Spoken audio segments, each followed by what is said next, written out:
Salut à tous et bienvenue sur les Chroniques du blindage revue de détail avec du Great Wall Hobby à l'échelle 1/48e, comme vous pouvez le voir ici, du Sukhoi 30 SM Flanker H. Alors le Sukhoi 30 c'est une évolution du 27, hein, bien entendu.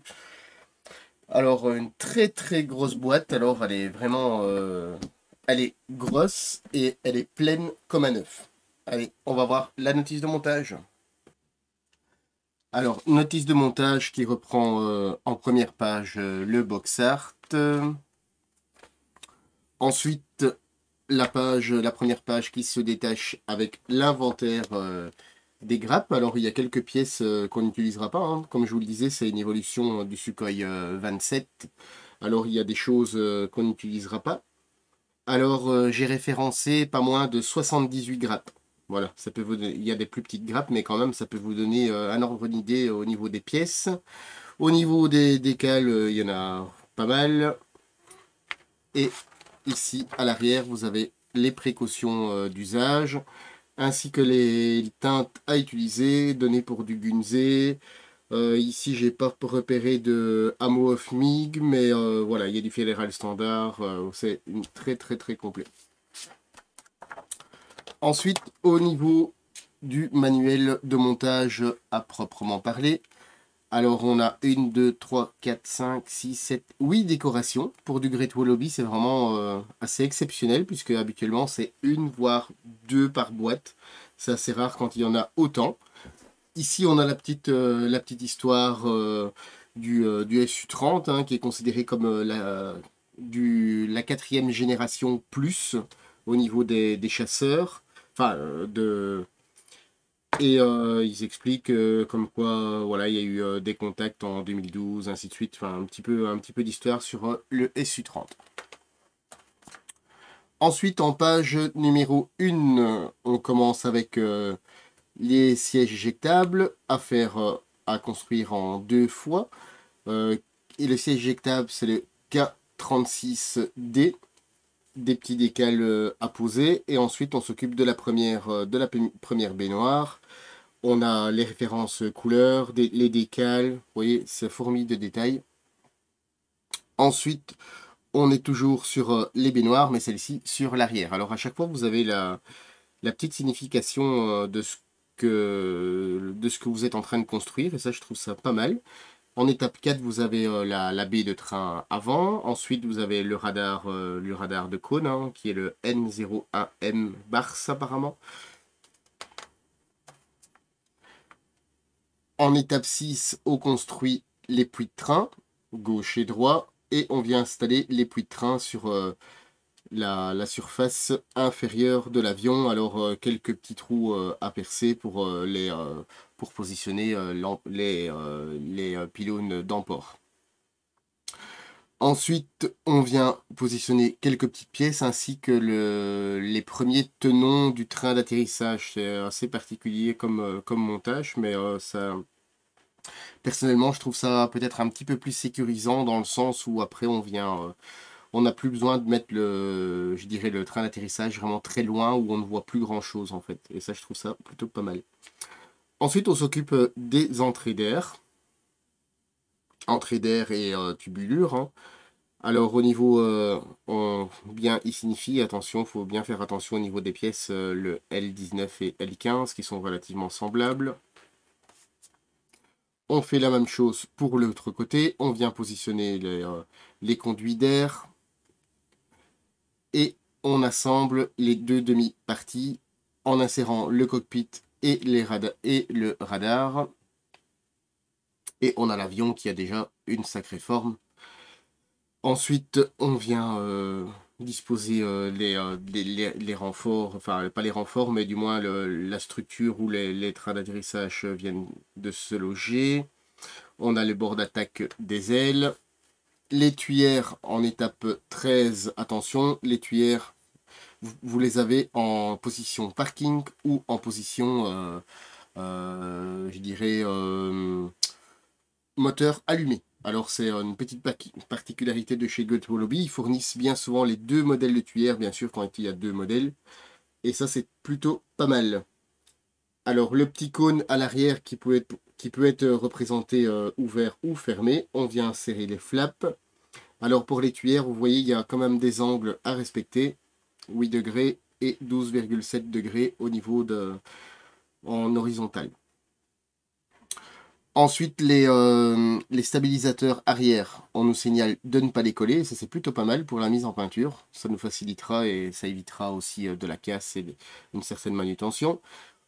En étape 16, on commence à construire le train d'atterrissage avant, qui est en double roue, hein, sur le SU-27. Si je me souviens bien, il n'y a qu'une seule roue. Alors, les phares, on a le bras de suspension, le bras de train en entier.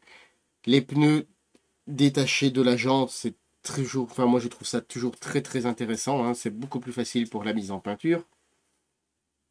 Et on installe tout un tas d'éléments. Et alors il y a plusieurs vues pour les phares, puisqu'ils doivent être vraiment inclinés par rapport à la jambe de train. On poursuit avec les jambes de train du train principal. Même chose, hein, les roues sont détachées, on a quelques petits trucs, on a pas mal, on a les compas à venir installer, on a pas mal de choses à venir installer. Ensuite, on installe les jambes de train et on commence avec les trappes du train avant en premier, avec une petite décalcomanie, hein, à venir mettre. Les trappes et ainsi que les vérins du train principal. Et on commence à le charger. Alors c'est un appareil, moi-même j'étais assez surpris, où il y a un emport vraiment extraordinaire. Je ne sais pas combien de tonnes ça pourrait faire au décollage, mais en tout cas c'est juste gigantesque tout ce qu'il pouvait emporter. Vous voyez au niveau il y a pas mal, hein. Hormis ici, on a deux petits stabilisateurs, mais on a une, deux, trois, quatre de chaque côté, plus un ventral, plus encore le bout d'aile. Alors c'est vraiment c'est assez exceptionnel. Ensuite, on revient retravailler sur le cockpit avec tous les éléments qui viennent se mettre.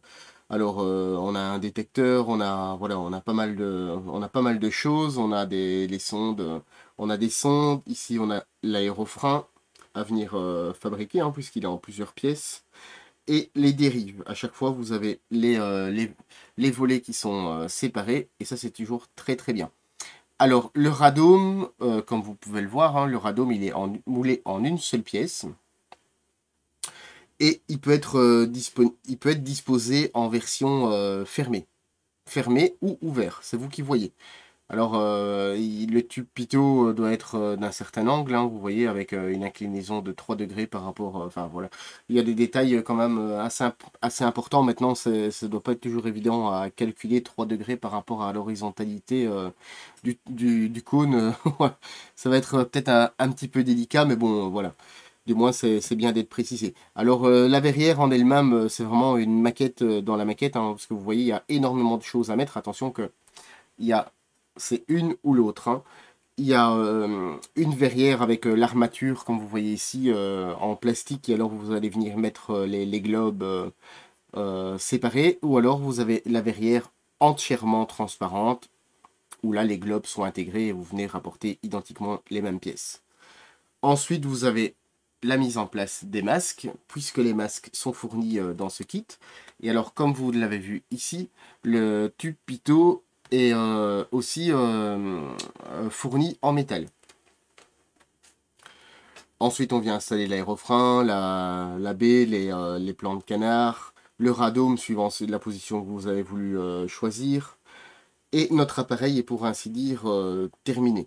Ensuite, au niveau de l'armement. Alors l'armement, je pense qu'il y a autant de pièces que l'appareil en lui-même.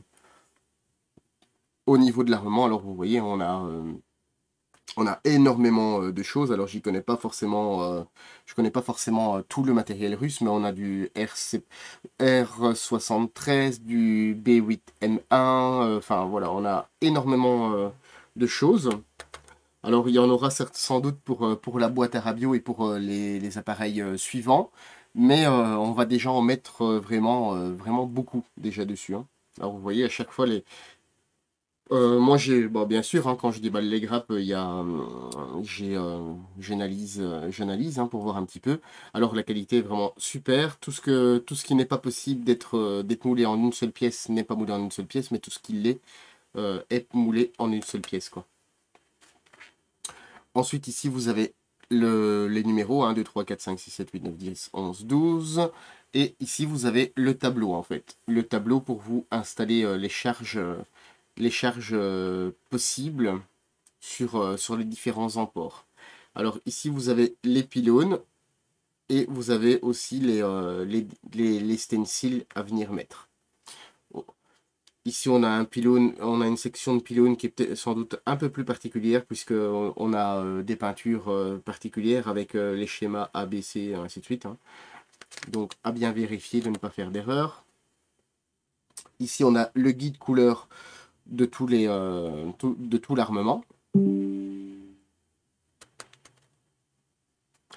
Les stencils hein, de l'appareil, alors toutes les vues sont vraiment bien éclatées. On a vue latérale, gauche, droit, dessus, dessous. Vous voyez, c'est vraiment très très bien fait. Alors pour le manuel à proprement parler, on en a terminé. Et chez Grateful Lobby, ils ont pensé aux gens qui avaient des petits problèmes de vue, à mon avis, et ça c'est plutôt bien. Ici on a la version A. On est sur un appareil russe hein, qui est basé à Vladivostok en Russie en 2020. Alors c'est un c'est un beau camouflage hein, du style du Su-33, voilà. Très beau camouflage en version A, en version B. C'est le même camouflage, hormis les numéros de série qui sont, enfin les numéros qui sont différents. Et celui-ci est, ben voilà, c'est Aktubinsk en Russie, bon j'espère bien le prononcer, en 2016. Ensuite, la troisième décoration, je regarde, parce que c'est pas évident, il y a énormément d'informations. Euh, on est en 2015, 2004-2015, on est sur une base en Syrie, l'avion a été basé de septembre 2015 à août 2016 sur cette base en Syrie.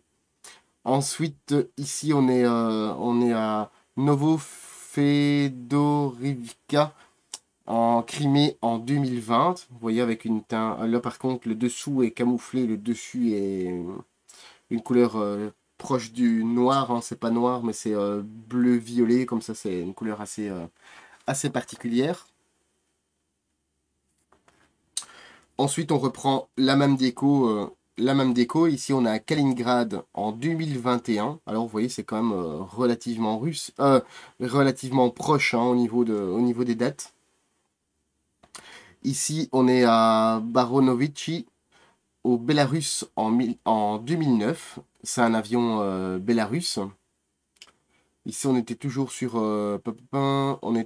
du russe, puisqu'il y a trois autres nationalités.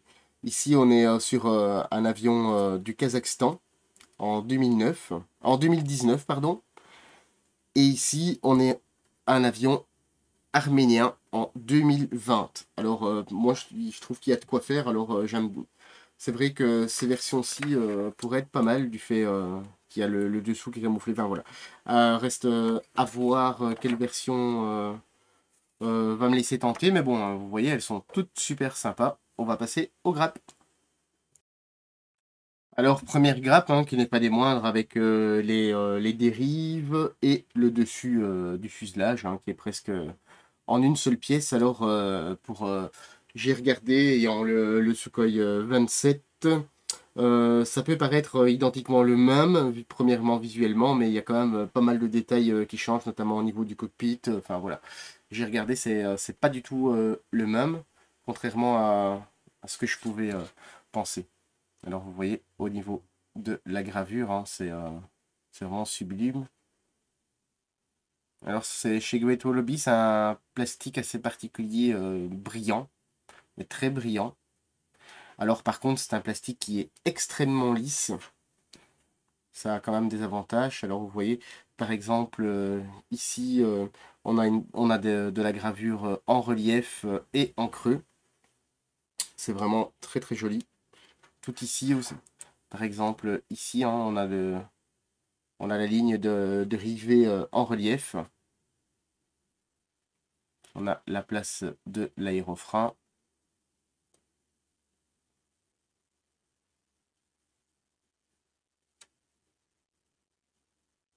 C'est magnifique, hein. Au niveau des dérives,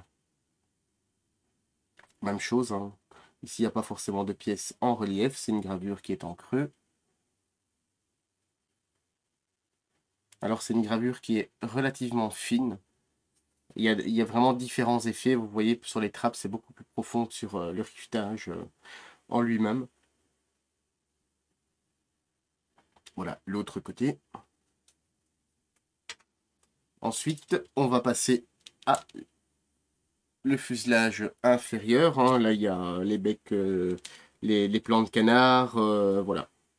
Alors, même chose, hein, on a une pièce qui est extrêmement fine.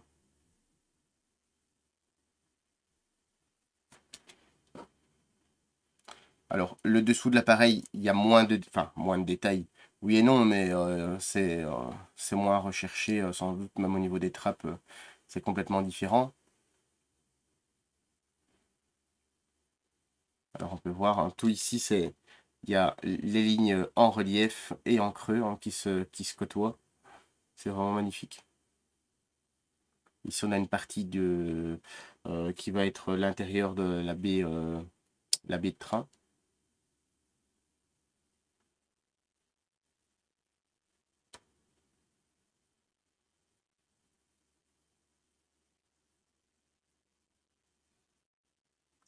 Ici, on a différentes trappes. On va voir sur l'intérieur des trappes, hein, vous voyez. L'intérieur des trappes n'est pas en reste. Alors, comme vous avez pu le constater, aucune pastille d'éjection sur les pièces, hein, pour l'instant. Ça, c'est plutôt pas mal. Alors, ici, en fait, c'est pas une retrassure, hein, comme je dis, le plastique est brillant et en fait, au niveau des injections, ça fait des petits dessins comme ça, c'est un peu particulier. Vous voyez, ici, on a les, c'est ah là là, c'est pour des déchargeurs d'électricité statique. C'est vraiment des pièces elles existent en métal tourné, mais quand on voit la finesse de celles-ci en plastique, je pense pas que ça vaut vraiment la peine de les changer. Surtout peut-être faire un boulot beaucoup moins propre que ce qu'il en est. Même chose pour les autres trappes, hein, et les autres volets, hein. Alors on va voir les plus grosses grappes, hein. Ici on a les conduits. Alors les conduits sont mis sur une grande grappe, hein, avec une technologie de moule à tiroir.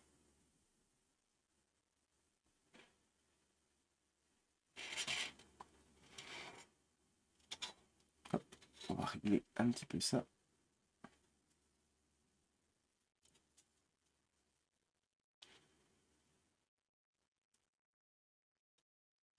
Alors c'est une très très belle pièce. Alors ici je ne sais pas si ça se voit. On va voir.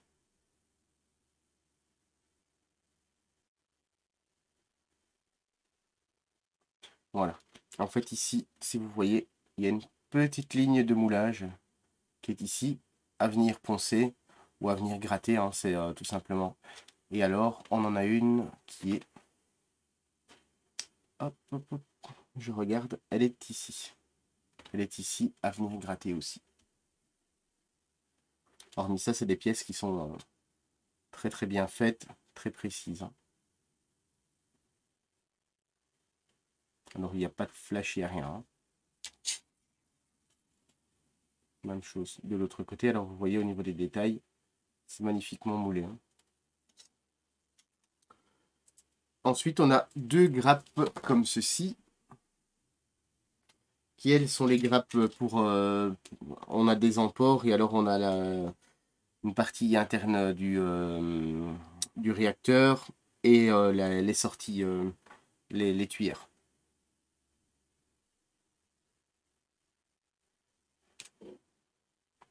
Alors vous voyez, on a les deux modèles, en ouvert ou fermé. Ici, on est sur la face interne.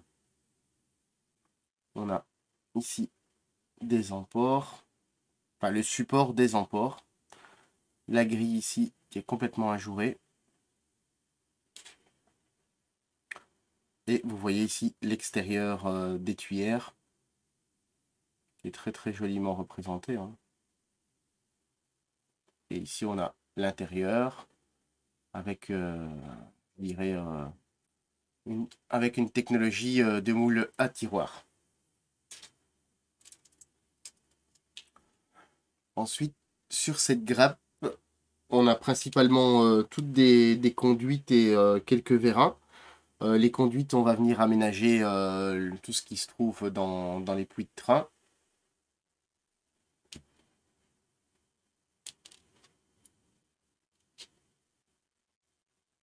Et on a deux pièces qui sont très très fines.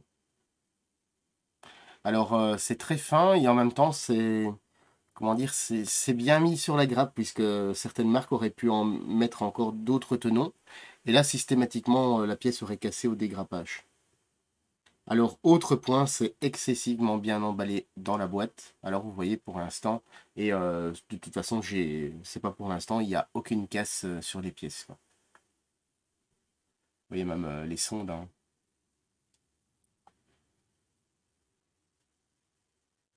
Il n'y a quasi pas de plan de joint. On a un tube pitot ici qui est fourni en plastique, qui est pour du plastique, c'est vraiment très très joli déjà.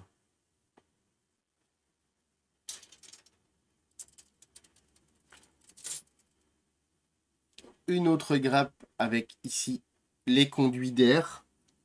Les conduits d'air, alors on a des becs ici. Alors vous voyez, il manque une pièce, mais c'est tout simplement Greatool que eux l'ont enlevé, tout simplement, peut-être pour faire un peu de récupération. Enfin voilà.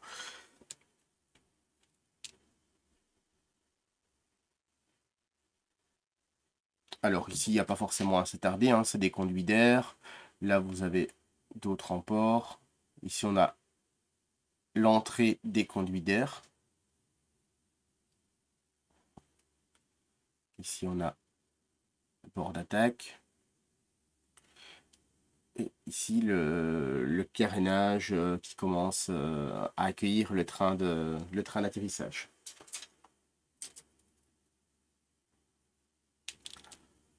Alors, sur cette grappe, on a pas mal de choses. Alors, on a pas mal de choses aussi, apparemment, j'ai vu qu'on n'utilisera pas. Il y a quelques pièces qu'on n'utilisera pas. Alors, on a déjà une baignoire, les différents pneus, les roues. Voilà, il y a une jambe, la jambe de train principale. Voilà, on va voir ce qui se passe un petit peu ici.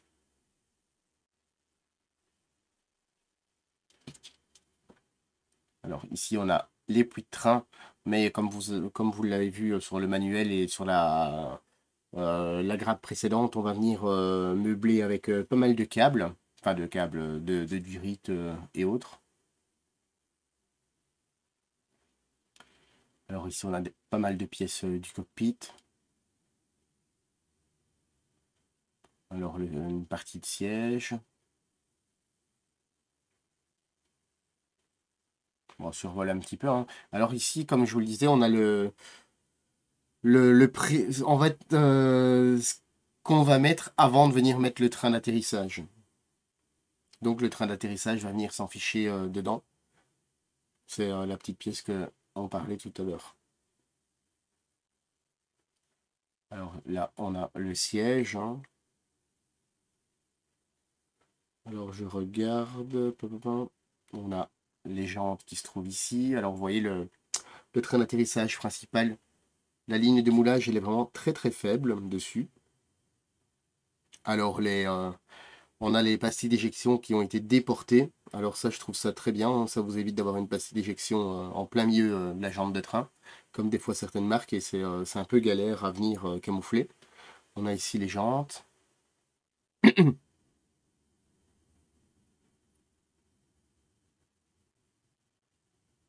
Les deux autres jambes de train, même chose, les parties d'éjection ont été déportées. Alors on a les jantes ici. Alors les pneus, avec le mets-plat, les inscriptions, hein. Vous voyez, on a les inscriptions qui sont ici. À poncer un petit peu, hein. Bien évidemment, il y a une ligne au centre, hein. C'est bah, tout simplement, il y a un moulage. Le moulage doit quand même s'effectuer par un certain chemin, hein. Alors, je regarde. Non, ce n'est pas la même grappe, même qu'elle y ressemble très très fortement. Alors ici, on est sur le 30 SM. Voilà. En fait, comme vous pouvez voir, ici, la grappe sur laquelle on vient de se pencher, c'est pour le Sukhoi 30 et le Sukhoi 35. Et celle-ci, c'est vraiment la grappe pour le Sukhoi 30 SM. Alors, il y a des éléments qu'on va prendre de 1 et qu'on va utiliser, et ainsi de suite.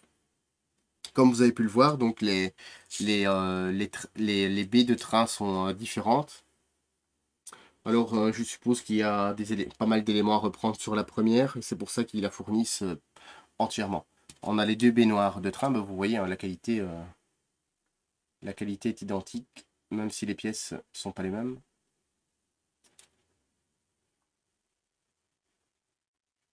Alors, on a les deux baies noires. Alors, c'est systématiquement avec des décals, hein, décals ou à peindre, hein, ça à vous de voir.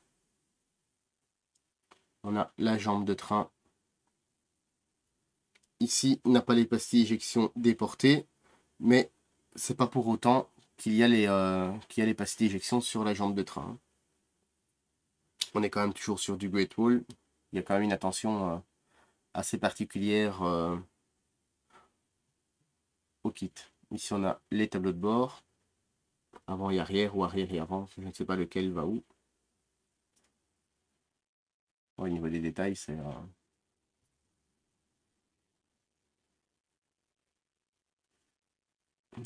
très joli. Alors, au niveau des grandes grappes, il nous en reste une. Et après, on va passer sur des plus petites choses. Alors ici, on a l'aérofrein, des bords d'attaque, encore des cloisons, donc à voir laquelle. Ici, on est sur les SU30 SM, donc justement celui qui nous intéresse. On a la baie de train avant et divers capot. Alors vous voyez l'intérieur de la baie de train, fourmi de détails. Alors les cloisons, elles sont sur l'autre grappe.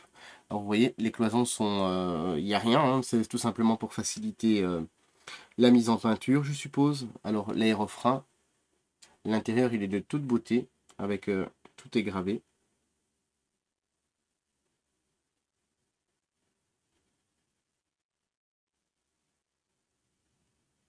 Et ici on commence à avoir de l'armement ou un réservoir ou autre, quoi. Ensuite on a, comme je vous le disais dans la notice de montage, le radome est en une seule partie. Alors c'est une technologie avec le moulage à tiroir.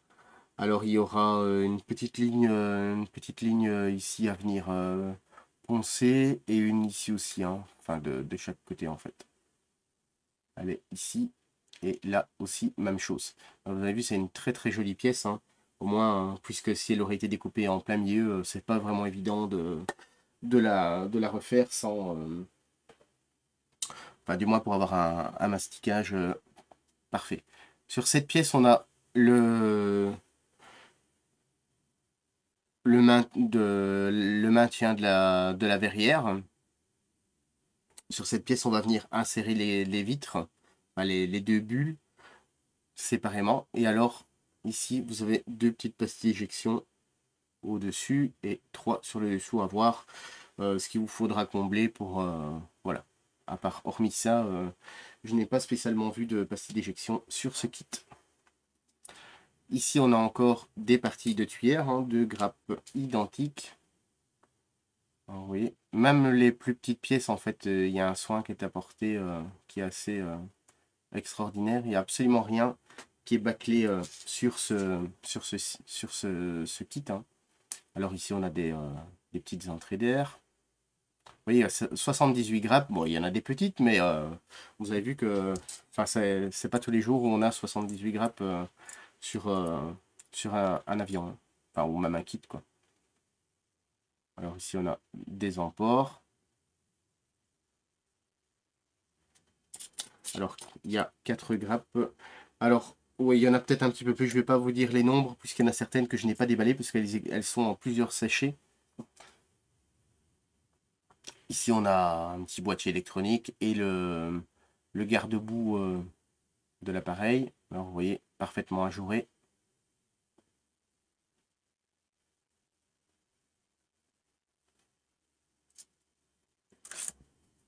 Ensuite, ici, on a des bombes. Alors, la texte pour toutes les textures sont bien représentées, hein.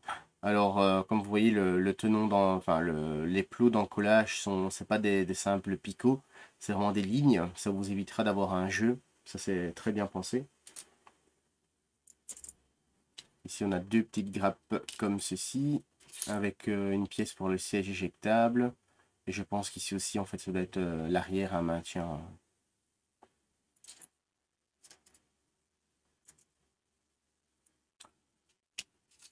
On a ici des emports avec des pièces à venir en coller.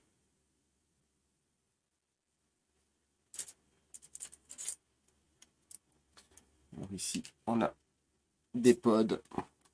C'est un petit peu plus connu, hein. Alors, ils sont très très jolis. Alors, vous voyez, il y a le rivetage qui est fait sur le tonneau.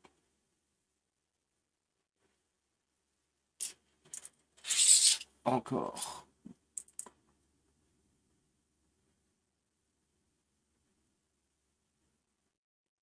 Ici, il y a des petites pastilles d'éjection à venir combler.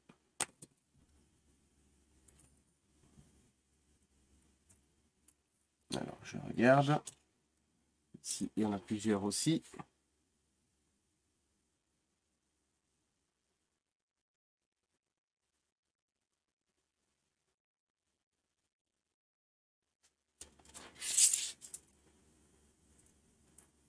On est toujours sur de l'armement, hein. Maintenant, ici, on est passé avec l'armement.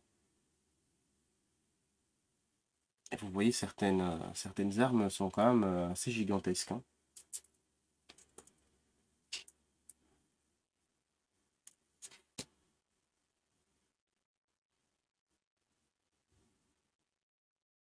Alors, toutes les pièces sont nickel. Et on repart avec un petit peu d'avion, hein, je dirais, puisque bon, l'armement, il y en a encore un petit peu. Et ici, on a une grappe qui comporte des grilles et les sièges. Siège éjectable. Alors, pas de harnais en photodécoupe, hein. Chez Goto Lobby, c'est assez rare d'ailleurs. On va mettre un petit peu plus de zoom.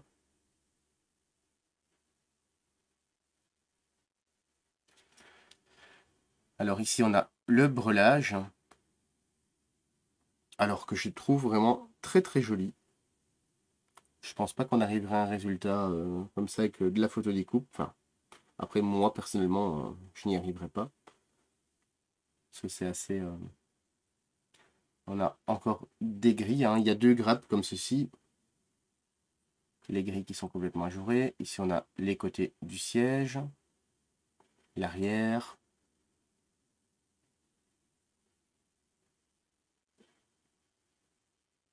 Et diverses petites pièces, hein, des sondes et autres.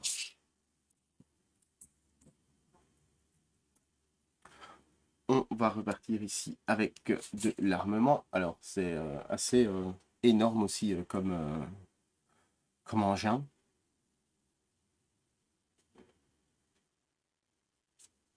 Alors, deux grappes, hein, comme ça.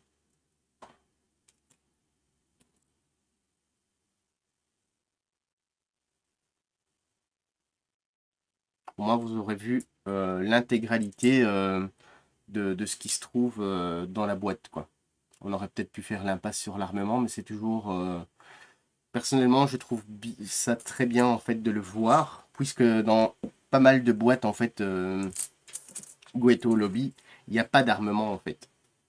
Et cette boîte est quand même très intéressante si vous voulez vous faire un gros jet russe, quoi. Voilà, tout est très très beau, hein, tout est très très bien moulé. Alors on commence à en venir à bout, au bout.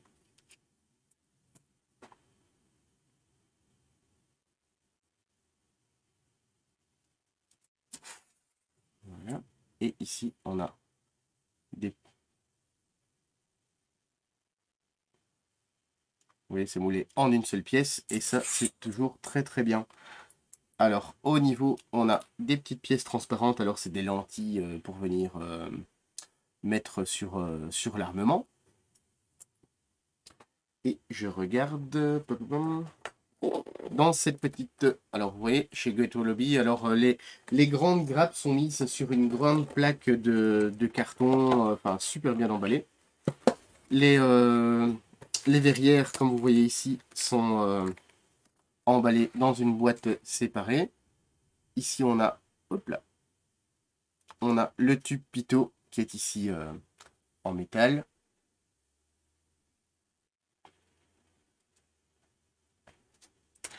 Et alors, les verrières, vous avez la verrière complète, hein, alors qui reprend presque la même pièce en plastique, sauf que là, on a les vitres. Alors, il y a une ligne de moulage en son centre, hein. Il y a une ligne de moulage qu'il vous faudra venir polie en son centre, sinon elles sont relativement limpides. Alors, il n'y a pas forcément d'effet de zoom, enfin de loupe, d'effet de loupe. C'est toujours intéressant. Ensuite, sur cette grappe, il y a uniquement le verre qu'on positionnera sur la pièce en plastique grise. Là aussi, de même, hein, il y a une ligne de moulage en son centre. Elles sont vraiment très faibles, mais elles sont là. Et ensuite, sur la dernière grappe de pièces transparentes, vous avez l'avant de la verrière qui a aussi une ligne. Je regarde parce qu'en fait, avec l'armature, c'est pas évident, il faut passer sur le doigt. Oh, oui. Il y a une petite ligne de moulage, hein, même si elle est petite, elle est quand même là, donc à venir combler. Et on a les différentes pièces en plastique, les lentilles de phare et autres. Alors, je repositionne vite ça dans le plastique pour ne pas les abîmer. Ça fait toujours une certaine difficulté. Ensuite, on a dans la boîte une autre boîte. Hein, alors, vous voyez, une autre boîte. Si je vais réussir à l'ouvrir sans la déchirer. Voilà. Et ici, on a encore de l'armement. Alors, on a encore de l'armement et c'est avec une certaine technologie sans doute semblable au moule à tiroir. On a de très très beaux... ici, on est sur du R73E. On a un missile qui est vraiment qui est en une seule pièce et qui est vraiment magnifique. Alors, on en a 4 comme ceci. Et alors, je vais attraper l'autre. Et il y en a 4 comme ceci aussi. Alors, vous voyez, c'est de très très belles pièces, hein. Alors, on n'en a pas fini, hein, puisqu'il y a encore ici un petit film d'acétate pour les viseurs, collimateurs. On a une petite planche de photodécoupe, alors qui est relativement fine, avec différents renforts, des ailettes, voilà, différentes ailettes et des éléments qui viennent se mettre dans le cockpit. On a une planche de masque prédécoupée, alors ça c'est toujours très bien, et si je ne m'abuse, je pense qu'il y a intérieur et extérieur. Et passons au décal. Alors ici on a un petit décal, hein, avec un petit voilà, un petit figurant. On a ici un décal alors qui est designé par Galaxy Model. Alors les couleurs pour moi sont très très belles, hormis les chiffres, hein, hormis les chiffres, on peut, enfin les chiffres et les lettres, hein, vous voyez, il y a encore il y a du film à l'intérieur. Sinon, il n'y a pas de film qui surplombe la coloration. On a de belles couleurs, il n'y a pas de bavure, rien. Ensuite, ici, on a des stencils, même chose, designé par Galaxy Hobby. Il ne précise pas où c'est imprimé, hein. C'est peut-être imprimé par je ne sais pas qui, mais c'est inscrit Made in China. Voilà, tous les stencils sont très très jolis. Et alors, on n'en a pas fini, hein, puisque ici, il y a une planche, vraiment une planche à 4. Au niveau des stencils, même chose, hein, designé par Galaxy Model. Et il y a de quoi faire, hein. Je pense que là, il y a pour quelques soirées, même quelques après-midi de décal. Alors, vous avez vu l'intérieur de cette très grosse boîte de Sukhoi 30 SM de chez Great Wall Hobby. Alors, je tenais à remercier Great Wall Hobby et bien évidemment Sylvain, hein, de chez Domino, sans qui on n'aurait pas su faire cette revue. Alors, elle est un petit peu longue pour un avion, mais je tenais à vous présenter l'entièreté de la boîte, puisque c'est une très grosse boîte. Attention que si jamais vous prenez un autre modèle de Sukhoi chez Great Wall Hobby, regardez bien, tous n'ont pas l'armement, si jamais vous voulez faire un appareil avec l'armement. Donc prenez bien ça en compte au niveau de l'armement ici qui est présent. Alors chez Great Wall Hobby, voilà, au niveau des stocks, c'est pas toujours évident à contenir ni rien. Ici en ce moment, il est disponible chez notre partenaire Domino. Alors le prix c'est, je pense, dans les 115 euros, quelque chose comme ça. Alors, ça peut paraître une certaine somme. Maintenant, vous avez vu la qualité, le nombre de pièces. Au final, si vous achetez un appareil qui est un peu moins cher et vous allez lui ajouter plein de choses, ça va doubler le prix. Ici, vous avez quand même une qualité, vous avez vu, qui est vraiment topissime. Alors, allez faire un petit tour sur la boutique Domino Model, hein, de notre partenaire. N'hésitez surtout pas à liker et à vous abonner. Sur ce, je vous dis à très bientôt sur les Chroniques du blindage.